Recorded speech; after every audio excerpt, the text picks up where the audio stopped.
Happy FriYAY! Y'all, last week I talked to you about Investments 101.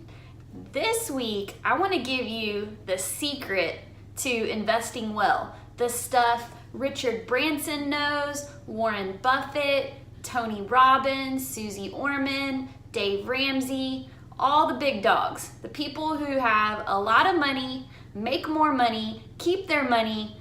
Stay tuned because I'm going to share the secret that's going to have you be successful in investing, and it's not hard and you need to know this. See you in a sec.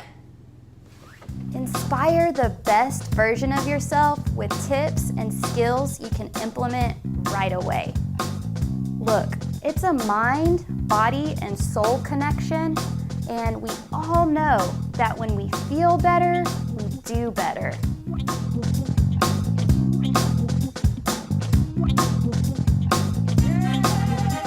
Your future starts now.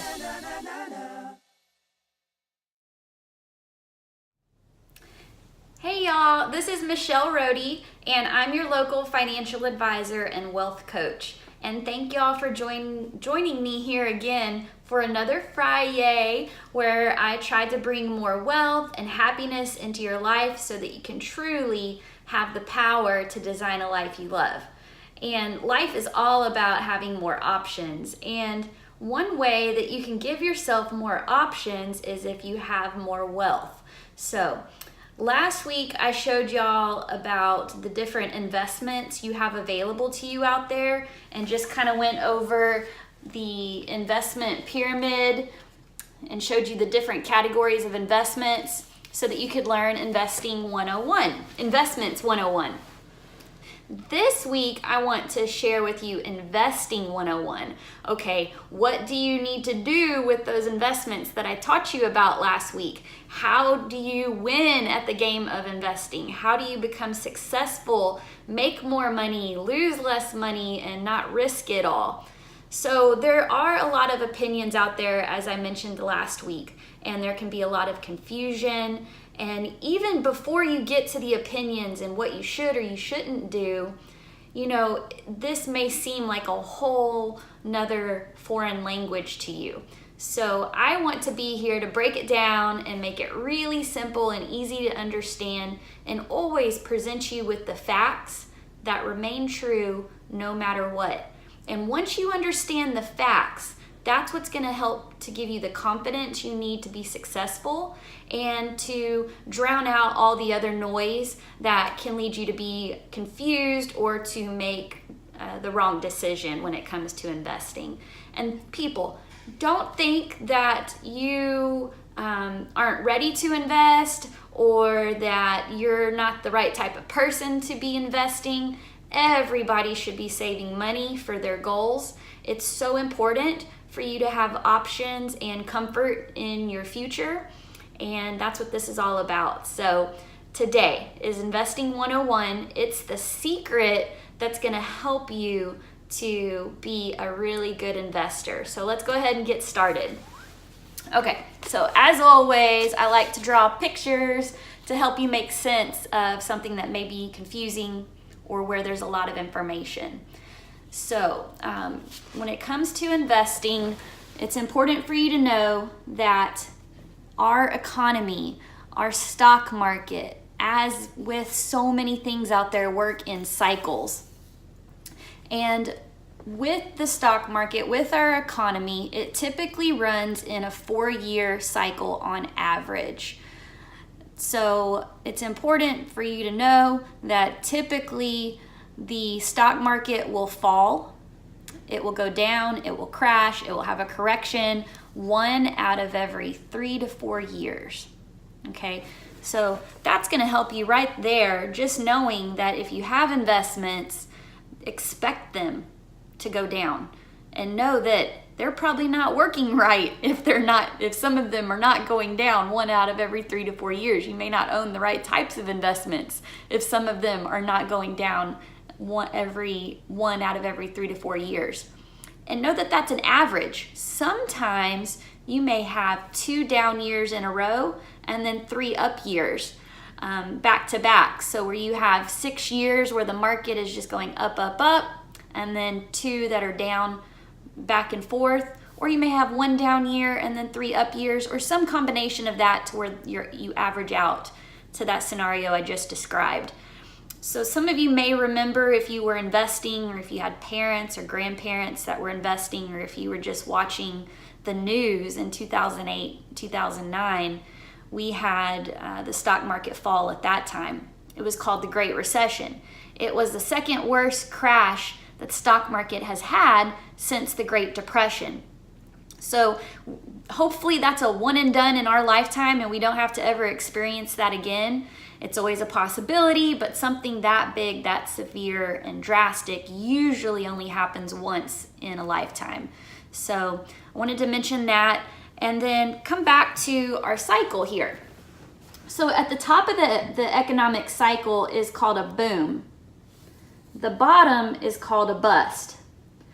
And when you are at the bottom, after the market has crashed and it's starting to go back up, that's called a bull market. When the market is at the height and starting to fall, that's called a bear market. I had a tough time in the beginning remembering the difference between a bull market and a bear market. They're both animals, they're both scary, they're both strong. How do I know which is which? Well, one way that I was taught that helped me to remember, it's silly, but it stuck. So I wanted to share that with you also. So imagine a bull with its horns, right? And it's looking down at the ground. And then imagine it rearing up. Okay, that's a bull market going up. Now, think about a bear. A bear standing up tall with its claws, growling at you, and then rearing down. That is a bear market going down. So hope that helps. Silly little tip there for you. So something else that's really, I think, interesting to know and helpful in terms of investing is the psychology component of investing, which is probably the most important piece to be aware of when you're investing, is to be aware of your emotions, aware of your psychology, and of other people too. So how is this important? How can it help or hurt? Well, when it comes to investing, you want to try not to make emotional decisions. We're emotional creatures by nature, and we base most of our decisions on our heart and our gut and our brain last, usually, which is sometimes a really good thing to do. Sometimes in relationships, in terms of making the right decisions. But when it comes to investing, you really want to try to remove your emotions from it, because a lot of times if you lean on your emotions when it comes to making decisions with your investments, you may make the wrong decision. And when it comes to your emotions and investing, there's even a cycle with that I wanted to share with you. So it's on the chart, and I'm gonna walk you through the cycle of emotions that investors have that correspond with the economic or the stock market cycle that we do have. Okay, so I want you to think about when the stock market is at its height. Okay, the economy is doing well, everybody's getting paid really good at their jobs, everybody's employed, everybody's buying all the extra curricular fun stuff, everybody has a boat, everybody has extra spending money, and the prices of goods may be higher, gas prices may be up, the cost of your food and your fuel, groceries, everything is a little bit higher, but it's okay. You've got a job, you can pay for it, you're having a good time. That is when the market is booming. You probably feel pretty euphoric about life and about your investments if you have any at that time. Now, you're going along, a few quarters go by, and you get your first statement in the mail where it's down. It hasn't been down in a really long time. Your investments have actually been steadily increasing. Now I'm talking about maybe your 401k statement if you have one at work, or if you are doing really good and have actually done a good job of saving in addition to your 401k, maybe you have a statement from a brokerage firm or your local bank, and those statements have been increasing too. Maybe you're getting a decent interest rate, and but you open your statement and you've got the first one that has dipped a little bit, and you're like, that doesn't feel good. And maybe you have a little bit of anxiety about that because you're starting to also see a couple of questionable headlines on the news. Maybe there's something happening overseas or something political going on, and you've got a little bit of anxiety about what's going on because you don't know yet. Then a few more months go by, another quarter or two, and your statements have been down again, maybe 2 times in a row. You start to get in denial. Like, no, this can't be happening. We can't be having a correction. Things have been going too good for too long. There's too many things in the economy going right now. There's too many positive things happening. I don't think we're really going to have a correction. You know what? I'm going to still have the same amount of risk in my portfolio that I've always had, and maybe even take a little bit more. And I'm not really worried about it. I've got a long ways to go before I retire. Then a few more quarters go by, and you notice on several of your monthly statements, they are continuing to decline, and you are starting to panic now. You're worried about losing everything that you've put in, and you're worried about not being able to reach your goals of maybe retirement or saving for your child's college education or saving for that house or that vacation. And the headlines are really starting to be so bleak and so negative. You feel like this time is different. This time is not good. And maybe you start to think about making some rash decisions with your investments, like selling stuff. And so maybe you're starting to ask other people around you what they're doing and what you should do. And then you get another statement and it's even worse. So now you're in a state of depression and you're just sick to your stomach over what is happening to your investments. It's just looking really bad, and like maybe you can't recover from this, and maybe you have sold everything at this point just to stop the bleeding. And the headlines are even telling you that, the world is pretty dang negative right now. There are so many different horrible things happening, and it's just not looking good. Your friends are losing their jobs. Maybe you have lost your job and can't find one. Those are the kind of things that happen at the bottom of the market, otherwise known as a bust. So what typically happens here, prices are low, people have lost their jobs. Sometimes the federal government steps in these situations. Most of the time they do. And one thing they can do to help to spur the economy is to lower short-term interest rates so that it makes it easier for people to borrow. So when they go to get money at the bank, the interest rates are lower. That can help to spur the economy to get that economic engine running again. Because when it's at the bottom, everything can just kind of lull and slow down, and people stop buying. They start hanging on to their money in savings accounts. Maybe they've sold all their investments and now they're gun shy.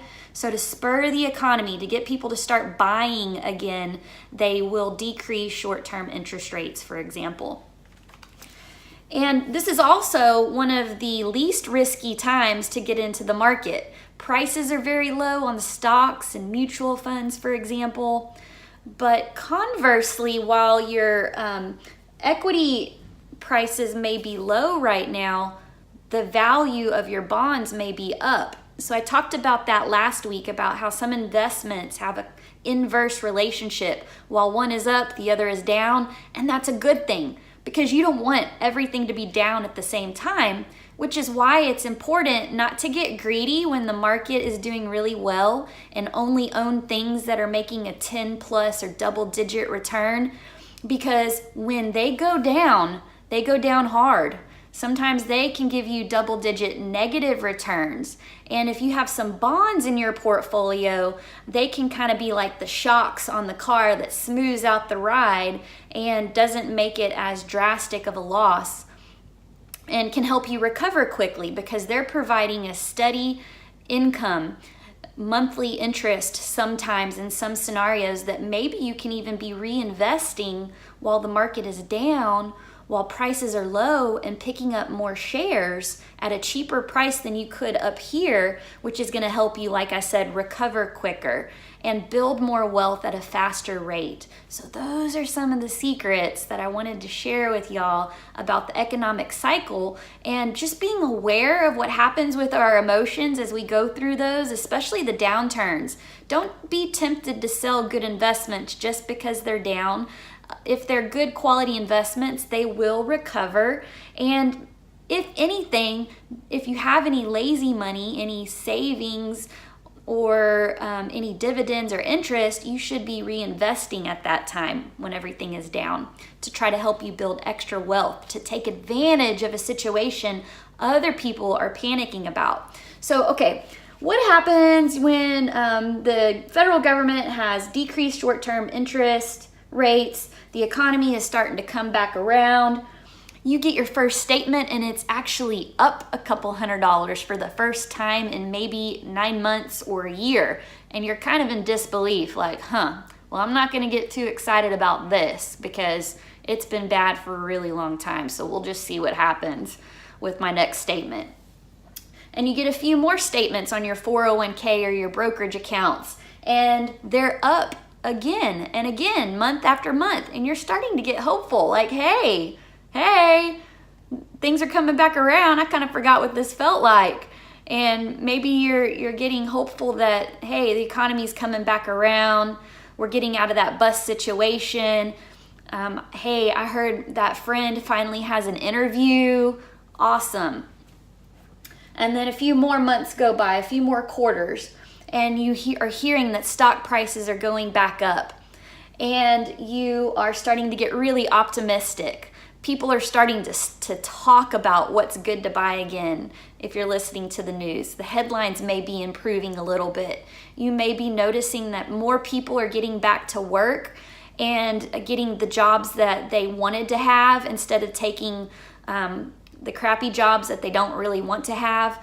And maybe people are starting to buy again a little bit and starting to get out and venture and plan vacations again. And while the stock prices and mutual fund prices are going up, though, remember that your bond values may be starting to fall at that time because they have that inverse relationship. And then again, a few more months go by, and now you are back in the thrill of the game, baby. You're like, yes, I know what I'm doing. I picked the right investments. I'm going to be telling all my friends that they need to own what I own because they're doing good in my account. And you're really happy with the statements that you're getting now, and you think you're doing a really great job at investing, and you must have picked the right stuff. And you may notice that prices of everything are starting to go up, but everybody has great jobs again. And then before you know it, you're at the top of the market and everything's booming again. And when the market, believe it or not, is over here in this area, as much as we might want to stay in this state, it's not always a good thing because prices will continue to rise and rise and rise, and the market can overheat. So to keep the market from overheating, sometimes what the federal government does is they start to raise short-term interest rates to kind of slow it down, to gain control of the markets. And when you start to raise interest rates, short-term interest rates, that makes it a little harder for some people to borrow money. Things start to tighten up, stricten up, but prices will start to decline. But again, that's when you start to see the market maybe have a little correction too. So you just have to know that that's going to be coming. Be prepared. Don't do anything drastic and sell good investments when you own them. And just to be mindful of what opportunities are out there and when is the best time to invest is down here for sure. But if you ever have money available, like Warren Buffett said, If you have money available, the best time to invest is now. So you don't want to wait for this because, a year could go by and you could have been at least earning some interest in the meantime. So don't think you need to time the market or that you need to be the best stock picker, because studies show that 90% of the results people have from investing, positive results, meaning good performance, does not come from timing the market right or picking the right investments. Do you know what it comes from? It comes from staying invested. That's the key. So you want to get a good financial advisor in your corner so they can help you identify your goals, help you pick the right investments and the right accounts to put those in, and make sure it lines up with your age, your risk tolerance, and your goals. And then you just want to stay invested. You don't want to do anything drastic and sell when the market starts to go down. And you want to be buying, though, when the market is down. Take advantage of that. But stay invested. Make sure you own the right stuff. And that's the secret sauce. That's the stuff that Warren Buffett knows. He knows that you take your money, you invest it, you stay invested, and you buy more when it's down. And when you can start to work like that, you're no longer in the herd mentality. You're no longer a sheeple. You're not following the crowd and following the headlines. You're staying the course, staying cool, level-headed, and doing what you're supposed to do to stay on track towards your goals. So anyway, I hope y'all found that interesting, or at least helpful, to give you a little bit bigger picture as to what you should do if you're investing for your future goals. And stay tuned. Every week on FriYAY, I will be bringing you more tips to help you design a life you love. So y'all have a great weekend, and I'll see y'all next time. Bye.